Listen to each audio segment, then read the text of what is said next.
Elektrik ve doğalgaz faturalarındaki yüksek fatura bedelleri esnafın maliyetlere yansıtmak mecburiyetinde kalıyor. Aslında esnaflar özel bir tarifi olması lazım.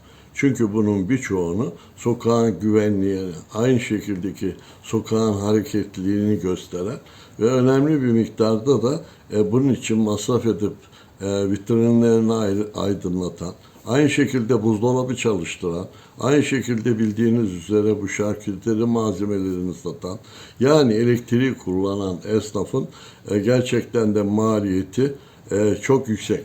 Bilindiği üzere bütün cihazlar artık elektrikli. Ekmek üretilirken fırıncı doğal gaz veya elektrik kullanıyor. Dolayısıyla şimdi kilovatlardaki 4000-5000 aralığı artık hepsi yüksek tarifeden ödeme zorunda kalacak. Bunun mutlaka bu teknoloji gelişimiyle birlikte bu faturaların altındaki yükseliş devam edecek. Bununla ilgili de özellikle bir proje geliştirilmesinin gerekliliği var. Bununla birlikte bilindiği üzere diğer tarafta iş yeri kiraları, aynı şekildeki enflasyondan kaynaklanan diğer girdi maliyetleri vesaireler esnafın bu faturaları ödemedeki zorluğunu ortaya koyuyor. Biz Sayın Enerji Bakanımıza da konuyu anlattık. Bu konuda esnaf için özel bir tarifenin olması lazım. Bilindiği üzere her şey elektrikli, teknoloji geliştikçe her şeyin elektrikle çalıştığı bir döneme neredeyse geldik. CNC tezgahlar.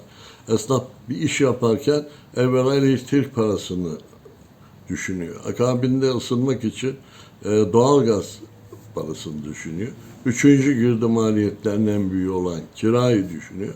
Dolayısıyla fiyatlardaki istikrarsızlık, enflasyondaki yüksekliğin kaynaklarından en önemlisi de bildiğiniz üzere bu faturalardaki yükseliş. Esnaf için özel bir tarife yapılması lazım. Esnaf ne kadar maliyeti düşük olursa caddeler, sokaklar o kadar güvenlikli olur.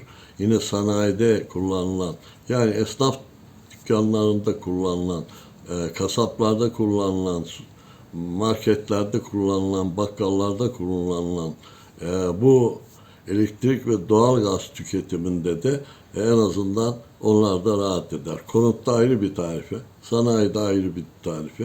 Esnaf dükkanları da ticarethane geçtiği için en yüksek tarife. Bununla ilgili bir çalışma yapılmasını bekliyoruz ivedilikle.